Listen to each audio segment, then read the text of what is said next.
Welcome to Self-Care 101. In this webinar, self-care will be defined, stress management tips will be provided, and you'll leave with tools that you can use to begin self-care today. Let's get started.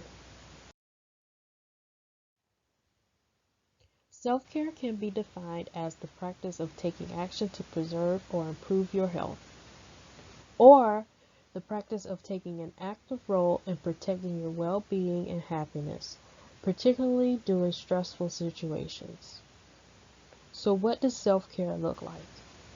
Self-care can be socializing with a trusted family member and or friend. This is a person whom you can confide in, share feelings and ideas with, let steam off in a healthy way, and receive practical advice from.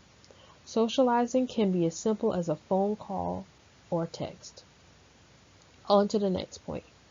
You have to be intentional about self-care. This means scheduling in hobbies that are healthy for your well-being, such as taking a walk, watching a comedy show and or skit, taking a nap, or reading a good book. Relaxation is key when it comes to self-care. Relaxation allows for us to experience relief, especially when we're feeling anxious and overwhelmed. Some relaxation techniques are breathing, listening to calming music, spending time in nature, stretching, or doing arts and crafts. We're so connected in today's world. Technology has its advantages, however, it's important to unplug.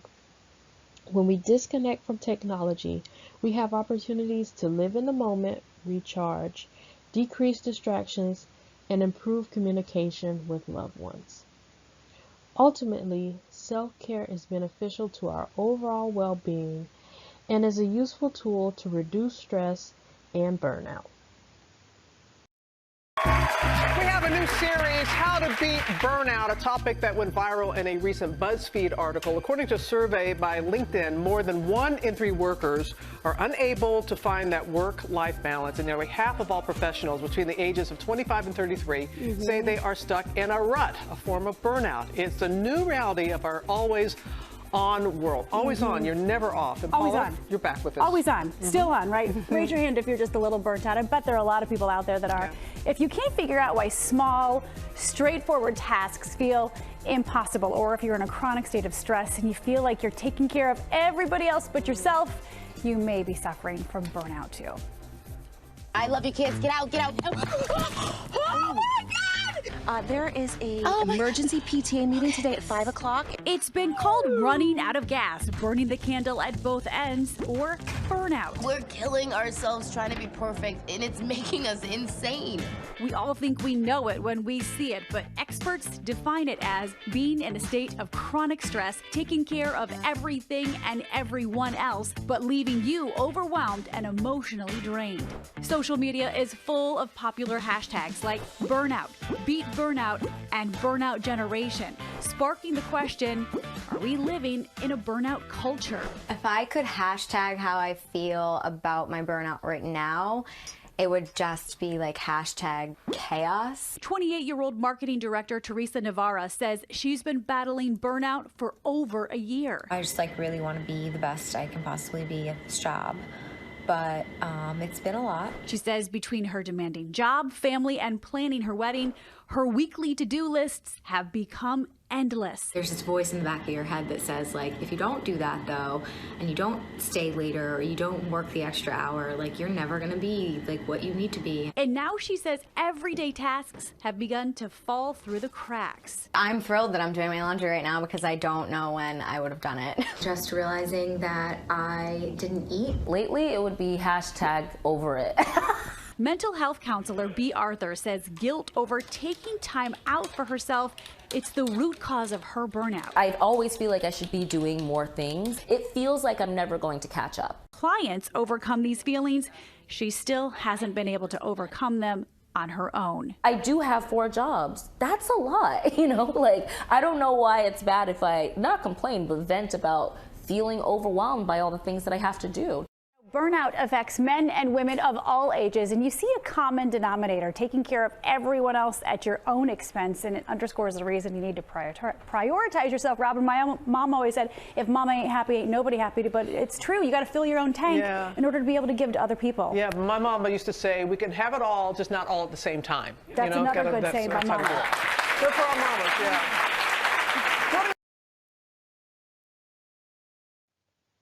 Self-care is beneficial to multiple areas in our lives, such as our mental, physical, and emotional well-being. First, let's discuss how self-care is beneficial to our mental well-being. Our mental well-being has an influence on how we behave, feel, and think. It also affects our ability to deal with stress, overcome adversity, and challenges.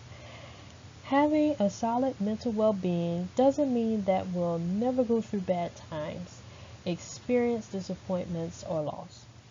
It doesn't mean that we'll never feel sadness or stressed out. Having a solid state of mental well-being means displaying positive characteristics during challenging times. Improving our mental well-being takes practice. The more we display positive characteristics during tough times, the more resilient we'll become. We can improve our mental well-being by using tools to cope with difficult situations and maintaining a positive outlook. These tools can help us to remain focused, flexible, and productive in bad times as well as good. Some tools to improve mental well-being include taking calming or relaxing breaks. This allows us to disconnect for a moment, regroup, and recharge. It's important to express gratitude. Gratitude helps us to feel more positive emotions, focus on feeling good experiences, dealing with adversity, and improve our health overall. Social media is a great tool to remain connected to loved ones or receive up-to-date news stories. However, it's important to take a social media break because it's beneficial to our well-being. A social media break can help us reconnect with the real world, decrease the sensation to live up to certain standards, and help us to use our time in other ways, such as reading an engaging book or article. Reading is a great way to increase knowledge, improve our concentration, focus, memory, and thinking skills. Learning throughout our lifetime can result in better life satisfaction, increased optimism, and improve our ability to enjoy life to the fullest. Learning can increase confidence, hope, and give us a sense of achievement. There are plenty of learning resources that are readily available at low or no cost, such as Allison.com, which has free online courses available to learn a new skill. Coursera is a platform where we can sharpen our skills or even earn a certificate. Our Miami-Dade County Public Library has free audiobooks, books, and other resources readily available. There are thousands of podcasts where we can learn about various topics. And let's not forget YouTube, where we can find free tutorials on any subject. Now let's go over how self-care is beneficial to our physical well-being. Improving our physical well-being includes focusing on our wellness. Components of wellness are adequate sleeping habits by getting the recommended amount of sleep nightly, good nutrition by eating balanced meals regularly, and making sure that we hydrate properly. Moving more by choosing physical activity we enjoy, and last and certainly not least, paying attention to our bodies. All of these things coexist, and it's important that we pay attention to them. Our body tells us when we're hungry, thirsty, tired, not feeling well, energized, etc. When we pay more attention to our bodies, we'll see an improvement in our physical well-being. Let's go to a video showing us 3 simple steps to improve our physical well-being. As this new year begins, our friend and colleague, Dr. Jen Ashton, has just released a new book called The Self-Care Solution. I'm going to say that again because you want to get it. The Self-Care Solution. There it is in the big screen. This book offers a new challenge every month that any of us can do at home. Jen, good morning. Congratulations on this new book. It's already going so well. So why did you want to write this? You know, as many of you know, because you're my ABC family, I was coming out of the worst year of my life in 2017. I really wanted to turn the lens on myself and look at the little things that I do or don't do every single day. And I did this year-long experiment, and at the end of the year, I learned so much about myself, but I actually feel that it made me healthier and happier and even look a little better. So it was interesting. Well, you always look great. Thank you. So let's talk about a few of the tips that you tried out. These are just a few of the tips that are in the book. One of them is hydration. Yeah, so I'm like a camel, Dan. I do never drink water. I'm actually 25. I just look 45 because I'm so dehydrated. So I really made it my mission to get my 2.7 liters a day, which is the average for women. And I put 3 bottles in my refrigerator, and the science behind it says that increasing your water intake can boost your metabolism by about 30%. So what should we be aiming for? 2.7 liters a day for women, 3.7 on average for men. Okay. Steps.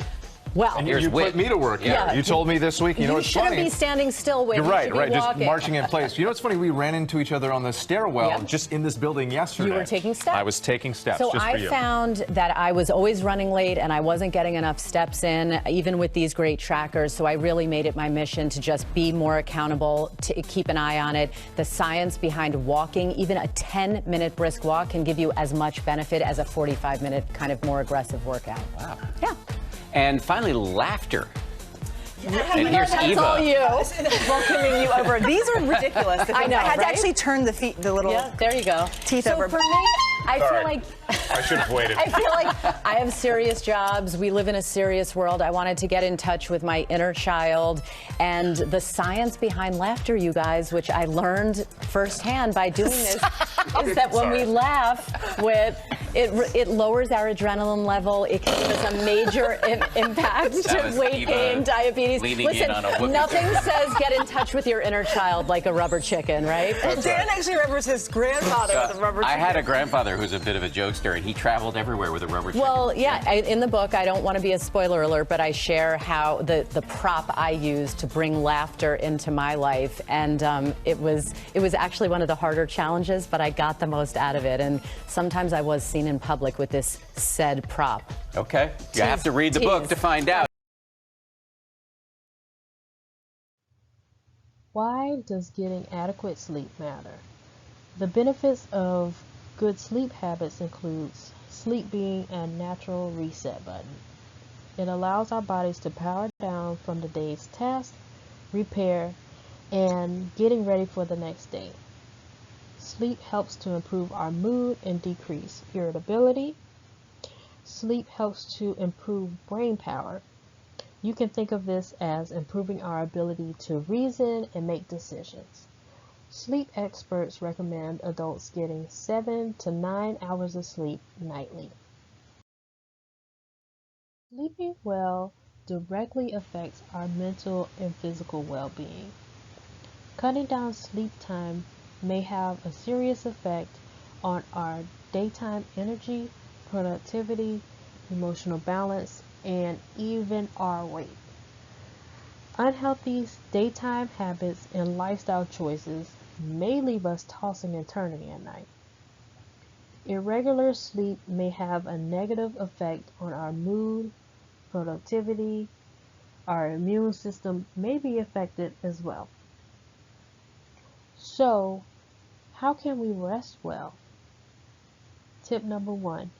We can begin by exercising during the day. When we exercise regularly, we tend to sleep better at night and feel less sleepy during the day.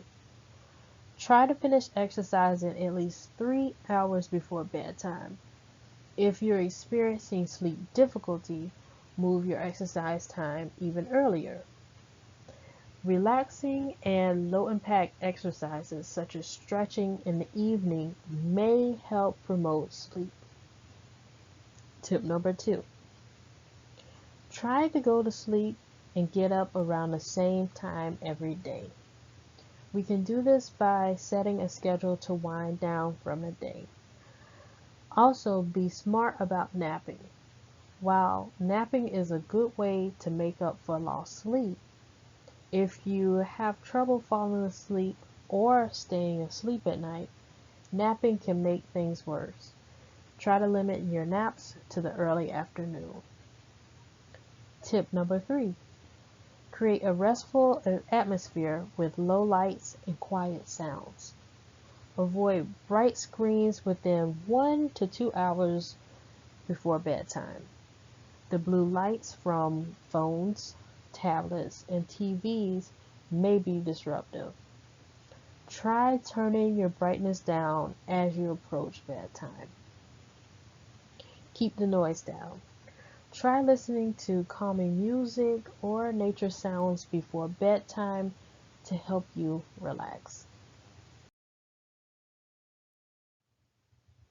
Continuing with the self-care well-being connection, let's go over taking care of our emotional well-being. We'll begin with stress management. Everyday demands in our professional and personal lives can cause us to experience stress. The key is handling stress well. How can we keep stress at bay? It's important to have quiet time. Quiet time can be shutting off the smartphone 30 minutes before bed, taking a 10-minute walk during your lunch break, or listening to a soothing song with or without lyrics. Quiet time helps us to recognize what's important. It gives us a sense of clarity, of stillness. It can also be refreshing and in turn increase creativity and productivity. Now let's break down time management. Time is one of the reasons people say is a barrier to getting things accomplished. When we don't manage our time properly, effectiveness may decrease and stress may increase. Good time management skills allows us to work smarter and not harder, so we can get things done in less time. Good time management skills include planning, which is the foundation of time management. Planning a morning routine, our workday, or after the workday can help us stick to a schedule and getting more things accomplished. Setting goals allows us to clearly define the end goal and pinpoint exactly what needs to be done to accomplish them. Setting smaller goals within a larger goal will help us to track progress and locate if a change in direction is needed. Now it's time to get organized. Staying organized will help us to maintain a clear picture of what needs to be accomplished so deadlines can be met. To remain organized, it's important to use tools that'll help us keep track, such as a paper or phone calendar, a filing system for important documents, and designated notebooks or electronic folders where notes and reminders are kept. These systems should be easily accessible. Say no when necessary. It's important to know and set boundaries. This is where prioritizing and delegating are necessary. We must assess our responsibilities and prioritize them. This could be done by completing quick and easy tasks before devoting time to tasks that require more time and energy, or beginning with the tasks that are more time sensitive. Stress can be managed more effectively when tasks are delegated. Delegating helps to evenly distribute responsibilities and lighten the load for everyone.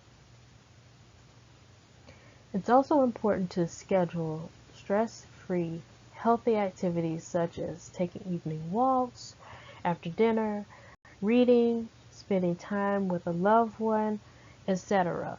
This will help you to keep stress at bay. It's extremely important to make time to take care of yourself, especially when there are so many personal and professional responsibilities. This is not a selfish act, as many people think. In fact, it's a necessary and selfless act. Whatever title or position you play in life, you become better when you take care of yourself first. This could be done by making a commitment to yourself. First, you must schedule uninterrupted me time. With this time, you give yourself permission to unplug, unwind, and recharge. You can recharge by silencing your phone, logging off of social media, reconnecting with loved ones, or simply having downtime. This can be done in the morning before you start your day or in the evening. It's best to start small. Take it one step at a time. Focus on doing one thing for yourself a day for 5 minutes and then build. When you begin putting yourself on a list, you'll notice improvements in your creativity, productivity, and overall well-being.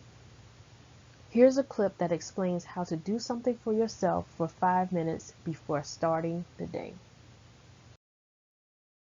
I want you to go out in your kitchen before the madness happens with the kids in school, and I want you to take 5 minutes. That's it.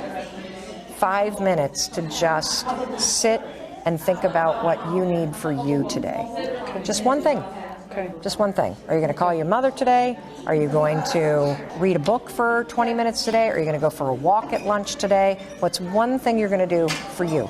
Okay. And then let the rest of the day unfold. Okay. You can then look at your phone and get overwhelmed, but I want you to at least start a tiny little self-care practice in the morning. Okay. If you like to pray, when you get out of bed, don't pray in bed. You can thank God for the fact that you got up, but get out of bed. Okay. Go into the kitchen, do your morning prayers, think about one thing for you. Okay. Then let the rest of the world in. If you win the battle in the morning so that you can get out of bed without feeling tired and overwhelmed, we can start to spread that feeling through the rest of your day. In this webinar, we've learned how self-care improves our health, wellness, and decreases stress. Self-care is vital for our mental, physical, and emotional well-being. We've discussed how to be intentional with self-care by using the resources we have available to us, and we've seen how self-care helps in our personal and professional lives. Keep this quote by Mandy Hale in mind as you build your self-care routine. She says, "It's not selfish to love yourself, take care of yourself, and to make your happiness a priority. It's necessary." Thank you for attending Self-Care 101. Use the tools and tips presented today to improve your well-being. Be well.